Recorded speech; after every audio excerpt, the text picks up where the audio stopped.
ಎಲ್ಲರಿಗೂ ನಮಸ್ಕಾರ. Welcome back to my channel. ಇವತ್ತು ಬೆಳಗ್ಗೆಯಿಂದನೇ ವ್ಲಾಗ್ನ ಸ್ಟಾರ್ಟ್ ಮಾಡ್ತೀನಿ.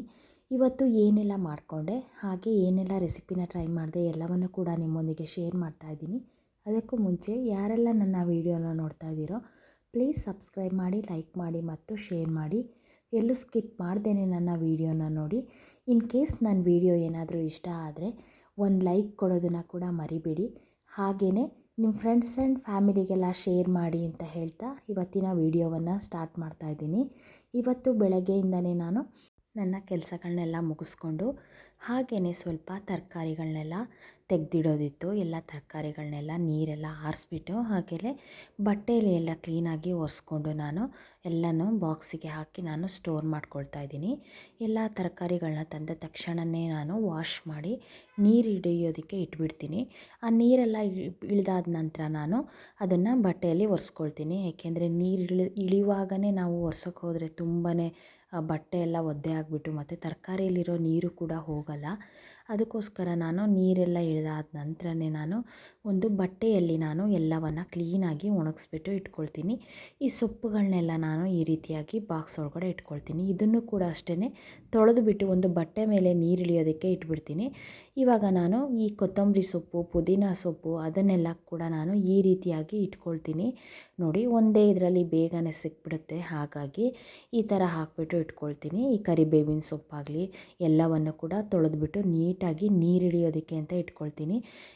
ನಾನು ಈ ಪುದೀನ ಸೊಪ್ಪಲ್ಲಿ ಬರುತ್ತೆ ನೋಡಿ, ಆ ದಂಟೆಲ್ಲ ಸ್ವಲ್ಪ ಬಲ್ತೋಗಿರುತ್ತೆ. ಅದನ್ನು ನಾನು ಕಟ್ ಮಾಡಿಬಿಟ್ಟು ಇಟ್ಕೊಳ್ತೀನಿ. ಇದನ್ನು ನಾನು ನೆಟ್ಕೊಳ್ತೀನಿ ಪಾಟ್ನಲ್ಲಿ. ನಾನಿವಾಗ ಆಲ್ರೆಡಿ ಒಂದು ನೆಟ್ಟಿದ್ದೀನಿ.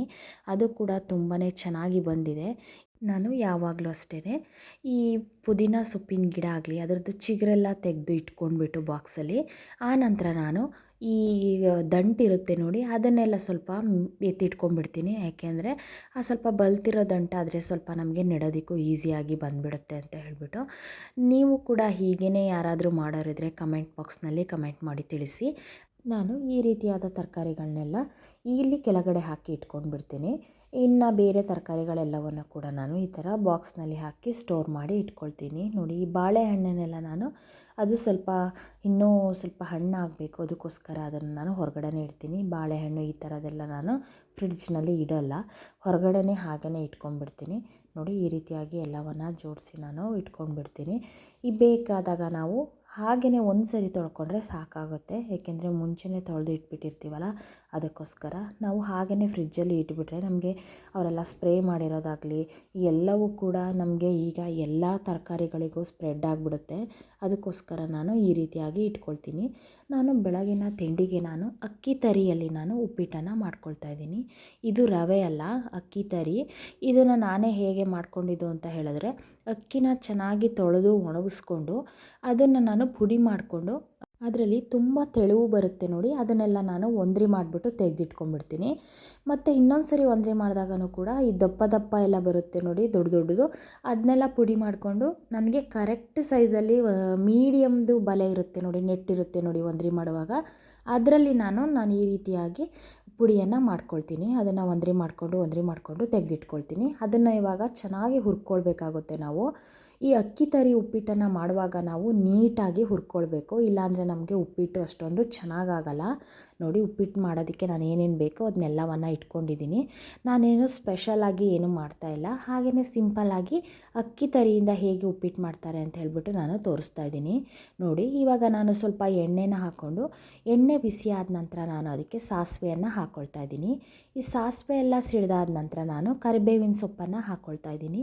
ಈ ಕರಿಬೇವಿನ ಸೊಪ್ಪೆಲ್ಲ ಫ್ರೈ ಆದ ನಂತರ ನಾನು ಚಿಕ್ಕದಾಗಿ ಕಟ್ ಮಾಡ್ಕೊಂಡಿರುವಂತಹ ಈ ಹಸಿರು ಮೆಣಸಿಕಾಯನ್ನು ನಾನು ಹಾಕ್ಕೊಳ್ತಾ ಇಲ್ಲ, ಅದಕ್ಕೋಸ್ಕರ ನಾನು ಕೆಂಪು ಮೆಣಸಿಕಾಯನ್ನು ಹಾಕ್ಕೊಳ್ತಾ ಇದ್ದೀನಿ.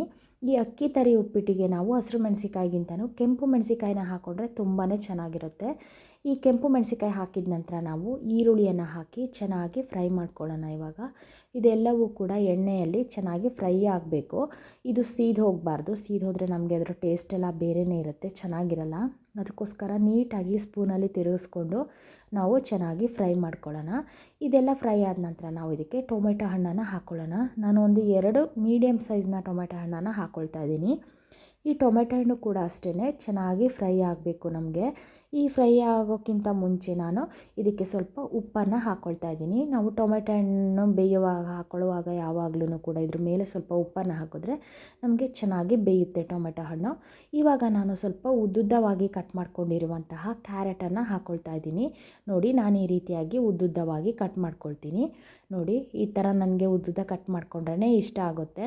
ಇವಾಗ ನಾನು ಸ್ವಲ್ಪ ಬಟಾಣಿಯನ್ನು ಬಿಡಿಸ್ಬಿಟ್ಟು ಇಟ್ಕೊಂಡಿದ್ದೆ, ಅಂದರೆ ಹಸಿ ಬಟಾಣಿಯನ್ನು, ಅದನ್ನು ಕೂಡ ನಾನು ಹಾಕ್ತಾಯಿದ್ದೀನಿ. ಇದಕ್ಕೆ ಹಸಿ ಬಟಾಣಿ ಹಾಕಿದ್ರೆ ಕೂಡ ಚೆನ್ನಾಗಾಗುತ್ತೆ.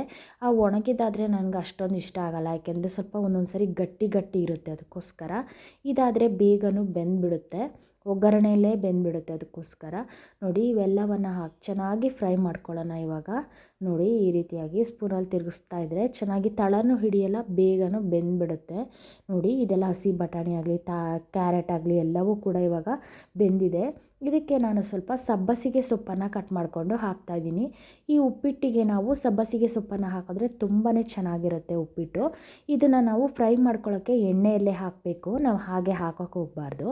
ಇವಾಗ ಕೊತ್ತಂಬರಿ ಸೊಪ್ಪನ್ನು ಕೂಡ ಹಾಕ್ಕೊಳ್ತಾ ಇದ್ದೀನಿ, ಏಕೆಂದರೆ ಇದು ಎಣ್ಣೆಯಲ್ಲಿ ಇದ್ದರೆ ಇದ್ರದ್ದು ಸ್ಮೆಲ್ಲೆಲ್ಲ ನೀಟಾಗಿ ಈ ಫ್ರೈ ಆಗಿಬಿಟ್ಟು ಇದೊಂಥರ ಚೆನ್ನಾಗಿರುತ್ತೆ. ನಾವು ಇವಾಗ ನೀರು ಹಾಕಿದಾಗ ಹಾಕಿಬಿಟ್ರೆ ನಮಗೆ ಇದ್ರದ್ದು ಸ್ಮೆಲ್ಲೆಲ್ಲ ಹಾಗೇ ಉಳ್ಕೊಂಡು ಅಷ್ಟೊಂದು ಚೆನ್ನಾಗಾಗಲ್ಲ ಉಪ್ಪಿಟ್ಟು. ಇವಾಗ ನಾನು ನೀರನ್ನು ಹಾಕ್ಕೊಳ್ತಾ ಇದ್ದೀನಿ. ನಾನು 2 ಕಪ್ ಆಗುವಷ್ಟು ನಾನು ಅಕ್ಕಿ ತರಿಯನ್ನು ತಗೊಂಡಿದ್ದೆ, ಅದಕ್ಕೆ ನಾನು 8 ಕಪ್ ಆಗುವಷ್ಟು ನೀರನ್ನು ಹಾಕ್ಕೊಳ್ತಾ ಇದ್ದೀನಿ. ನಾವು ರವೆ ಎಲ್ಲ ಮಾಡುವಾಗ ಅದರದ್ದು ಡಬಲ್ ನೀರನ್ನು ಹಾಕ್ಕೊಳ್ತೀವಿ, ಇದಕ್ಕೆ ಆಗಲ್ಲ, ಸ್ವಲ್ಪ ಜಾಸ್ತಿನೇ ಹಾಕ್ಕೊಳ್ಬೇಕು. ಅಕ್ಕಿ ತರಿ ಸ್ವಲ್ಪ ಬೇಯಬೇಕಲ್ವ, ಅದಕ್ಕೋಸ್ಕರ ನಾವು ಅಕ್ಕಿ ತರಿ ಉಪ್ಪಿಟ್ಟನ್ನು ಮಾಡುವಾಗ ಯಾವಾಗಲೂ ಕೂಡ ಅಕ್ಕಿಯನ್ನು ಚೆನ್ನಾಗಿ ಹುರ್ಕೊಳ್ಬೇಕಾಗುತ್ತೆ. ಇದು ನಾನು ಮನೆಯಲ್ಲೇ ಮಾಡ್ಕೊಂಡಿರೋದ್ರಿಂದ ತುಂಬ ಚೆನ್ನಾಗಿರುತ್ತೆ ತರಿ, ಅಂದರೆ ಈ ಶಾಪಲ್ಲೆಲ್ಲ ತಂದಿರೋದು ನನಗೆ ಅಷ್ಟೊಂದು ಇಷ್ಟ ಆಗಲ್ಲ. ಅದಕ್ಕೋಸ್ಕರ ಅಕ್ಕಿ ತರಿ ಉಪ್ಪಿಟ್ಟನ್ನು ಮಾಡುವಾಗ ನಾನೇ ಮನೆಯಲ್ಲೇ ಮಾಡ್ಕೊಳ್ತೀನಿ. ನೋಡಿ, ಈ ರೀತಿಯಾಗಿ ಇವಾಗ ನಾನು ಅಕ್ಕಿ ತರಿಯನ್ನು ಹಾಕಿದ ನಂತರ ಚೆನ್ನಾಗಿ ಕೈ ಆಡಿಸ್ತಾ ಇರಬೇಕಾಗುತ್ತೆ. ನೋಡಿ, ನಾವು ಎಷ್ಟು ಜಾಸ್ತಿ ನೀರು ಹಾಕಿದ್ರೂ ಕೂಡ ಇದು ಮಾಮೂಲಿಗಿಂತ ಸ್ವಲ್ಪ ಜಾಸ್ತಿನೇ ನೀರು ತಗೊಳುತ್ತೆ ಅಂತಲೇ ಹೇಳ್ಬೋದು. ನೋಡಿ, ಈ ರೀತಿಯಾಗಿ ಇದಕ್ಕೆ ಸ್ವಲ್ಪ ನೀರು ಜಾಸ್ತಿ ಹಾಕಿದ್ರೆ ಸ್ವಲ್ಪ ಅಕ್ಕಿ ತರಿ ಎಲ್ಲ ಚೆನ್ನಾಗಿ ಬೇಯಬೇಕಲ್ವ, ಅದಕ್ಕೋಸ್ಕರ ಸ್ವಲ್ಪ ಜಾಸ್ತಿನೇ ಹಾಕ್ಕೊಳ್ಬೇಕಾಗುತ್ತೆ. ನೋಡಿ, ಎಷ್ಟು ಚೆನ್ನಾಗಿ ಬಂದಿದೆ ಅಂತ ಹೇಳಿಬಿಟ್ಟು. ಈ ಅಂಗಡಿಲೆಲ್ಲ ಸಿಗೋಂಥ ಪ್ಯಾಕೆಟಲ್ಲಿ ಸಿಗುತ್ತಲ್ಲ ಆ ತರಿ ಎಲ್ಲ, ಅದು ಕೂಡ ಚೆನ್ನಾಗಿರುತ್ತೆ, ಸ್ವಲ್ಪ ದಪ್ಪ ಇರುತ್ತೆ, ಅಂದರೆ ಒಂದು ದಪ್ಪ ಒಂದು ಸಣ್ಣ ಎಲ್ಲ ಇರುತ್ತೆ. ಆದರೆ ನಾನೇ ಮಾಡ್ಕೊಳ್ಳೋದಾದರೆ ನೋಡಿ ಎಲ್ಲ ಸಮವಾಗಿ ಇರುತ್ತೆ. ನಾನು ಅದನ್ನು ಮಾಡ್ಕೊಳ್ಳೋದನ್ನ ನಾನು ವೀಡಿಯೋ ಮಾಡಿಲ್ಲ, ಯಾಕೆಂದರೆ ವೀಡಿಯೋ ತುಂಬಾ ಲಾಂಗ್ ಆಗಿಬಿಡುತ್ತೆ ಅಂತ ಹೇಳಿಬಿಟ್ಟು ನಾನು ಮಾಡೋಕ್ಕೆ ಹೋಗಲಿಲ್ಲ. ನೋಡಿ, ಈ ರೀತಿಯಾಗಿ ಬರುತ್ತೆ, ತುಂಬಾ ಚೆನ್ನಾಗಿರುತ್ತೆ. ಇದೆಲ್ಲ ಆದ ನಂತರ ನಾನು ಇದಕ್ಕೆ ಸ್ವಲ್ಪ ತೆಂಗಿನಕಾಯಿ ತುರಿಯನ್ನು ಹಾಕ್ಕೊಳ್ತಾ ಇದ್ದೀನಿ. ನಾನು ಮೊದಲೇ ತುರಿದು ಇಟ್ಕೊಂಡಿದ್ದೆ, ಅದನ್ನು ಹಾಕ್ಕೊಳ್ತಾ ಇದ್ದೀನಿ ಇವಾಗ. ಅದನ್ನು ಹಾಕಿದ ನಂತರ ನಾವು ಚೆನ್ನಾಗಿ ತಿರುಗಿಸ್ಕೊಳ್ಳೋಣ ಇವಾಗ. ನೋಡಿ, ಈ ರೀತಿಯಾಗಿ ತಿರುಗಿಸ್ಕೊಳ್ಬೇಕು.